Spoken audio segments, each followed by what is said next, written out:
Hi everyone, my name is Ava Whitworth and today I'll be analyzing a Black Mirror episode of my choice. I chose Season 7, Episode 1, Common People. The lens I have chosen to focus on is the lens of social construction of technology, otherwise known as SCOT. Scott argues that technology does not develop on its own or in isolation. Instead, it reflects the values, priorities, and struggles of the social groups who create it and use it. My focus lens for this project was the social construction of technology, also known as SCOT, but what does that mean? It means technology doesn't develop in a straight, inevitable, or purely scientific way. Rather, it is shaped by people, social groups, and cultural values. SCOT also encapsulates interpretive flexibility as well as closure or stabilization. Interpretive flexibility is the aspect of SCOT where different social groups give a technology different meaning to them depending on how they use it or view it as. Closure for SCOT means that over time, as a technology matures, the different meanings social groups have for this technology or interpretive flexibility, one idea tends to dominate the other, standardizing the meaning of a technology. An example of SCOT we have seen in history is the evolution of the bicycle. Over time, people struggled to standardize the structure and design in the bike, leading to variance in the size of the wheel and body shape. But the closure and stabilization of SCOT led to the standardized bicycle we see today because as time passed on, ideas were weeded out or approved by different social groups, leading to one idea dominating the other. This depended on multiple factors, like whether people used it for leisure or for transportation to work, and over time we tended to standardize it to the bicycle we see today. After learning the background of SCOT, it's time I told you about the background of the Black Mirror episode I chose, which is the episode Common People. In this episode, we see the main characters, Amanda and Mike, live their everyday lives as low to middle class civilians living paycheck to paycheck. Amanda works as a teacher at an elementary school, while Mike works as a welder. They are seen wanting to start a family but struggling to conceive, and I would say live a very normal life for those who are low to middle class. Both are also seen as unhappy at where they are in life and wanting a change, but no way to get it and have no way to get out of their situation. The first scene I chose to evaluate through the lens of social construction of technology is the scene of Amanda's diagnosis while she's at the hospital. During her day at school, Amanda suddenly passes out and ends up at the hospital. When Mike arrives, the doctor tells him that Amanda has an inoperable brain tumor and will stay in a coma and die without further intervention. He was given no options except a new medical device that was still in training. This gave him hope to save his wife as it was the only option he had. He met with the advisor of said company, Rivermind, to gain more information about what it is. Rivermind is a device where the device replaces the damaged part of her brain from the tumor with a 3D printed version, and the implant hooks up to a network or cell tower to keep her life living normally.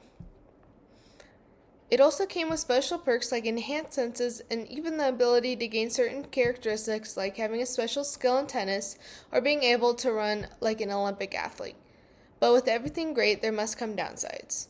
The downsides were that it would cost a monthly fee of $300, but the implant would be surgically placed free of charge.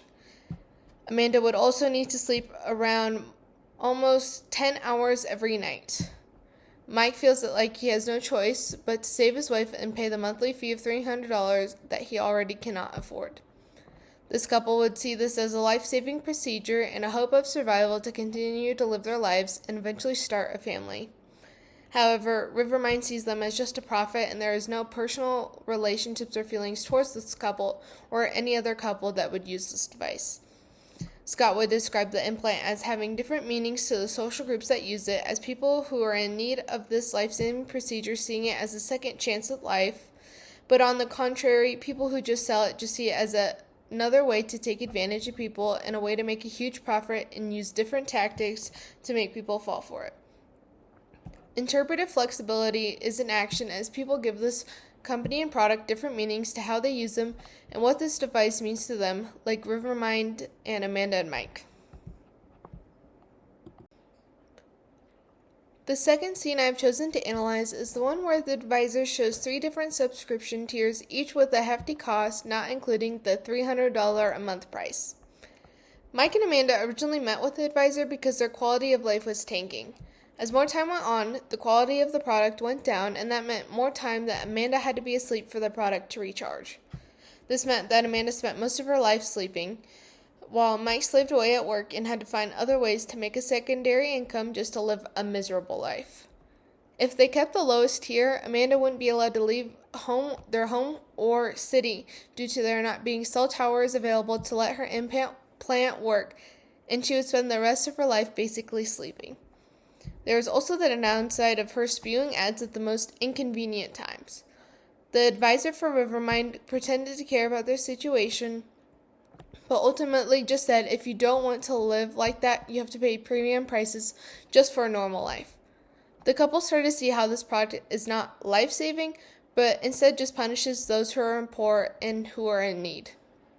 The divide between the rich and the poor grows large at the fact that the poor cannot live a life where this implant is actually worth it, while the rich who made it just gain more profit from those who are in need. This is actually Scott in play because different social groups gave this implant a different meaning, but it also shows a very important design flaw, which is that this technology is not neutral at all, but was instead built with bias, and that the rich made it to get richer and almost punished the poor for not having money, and they build off of their money insecurities. Amanda and Mike eventually fall victim to their trap and pay the premium prices even though there is no way they can afford them. They were also seen to downgrade later on due to not being able to afford it. With also their dream to start a family, they asked if they were still able to get pregnant, but the advisor told them that it would be an extra charge just to get pregnant. With the couple choosing to lose this fight, we see Rivermind dominating and having control over their life, whether Mike and Amanda like it or not. Building off of the last scene, the next scene I chose is where Amanda starts to spew ads that have some relation to her conversations with no knowledge or awareness that she is saying these things. Because of this, it starts to come out at inappropriate times. She then becomes in trouble at work because parents are finding out what she is saying to their children, and her job is on the chopping block. It starts to happen to her all the time, and she has no breaks, but also having to sleep almost 14 hours a day. Mike finds out that this is the flaw of having the lowest tier and goes back to Rivermind angry that he pays these prices, but they still have flaws.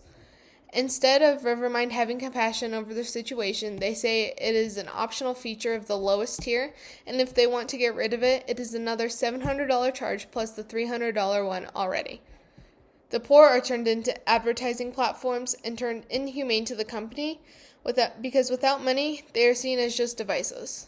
The social gap between the rich and the poor widens with the inhumane acts of advertising and sleep, and Scott shows for this social gap. The longer this implant has time to grow, the bias between the creators of the company and the users becomes more apparent in how biased the product really is. The technology embodies capitalistic ideologies where the rich get richer and the poor get poorer. The stabilization of this technology shows the company's view of the product is the one that dominates, and those who don't fit in that category suffer.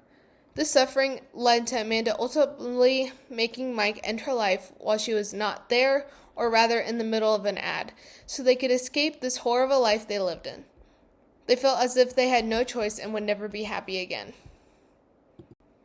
With that in mind, after watching this episode and connecting it to Scott and rewatching it through this lens, it does leave me with some questions. Does medical tech also commodify us? Meaning whether medical technologies treat human life, health, or even the body as a product that can be bought, sold, or profited from, rather than as something sacred or universally protected as seen in Black Mirror. For instance, the creation of the insulin pump and insulin itself. Actual insulin is very cheap to make, but the people who make it are able to charge so much money for it because they can, and those who need it to survive desperately, so they have to pay those prices. This also correlates to EpiPens.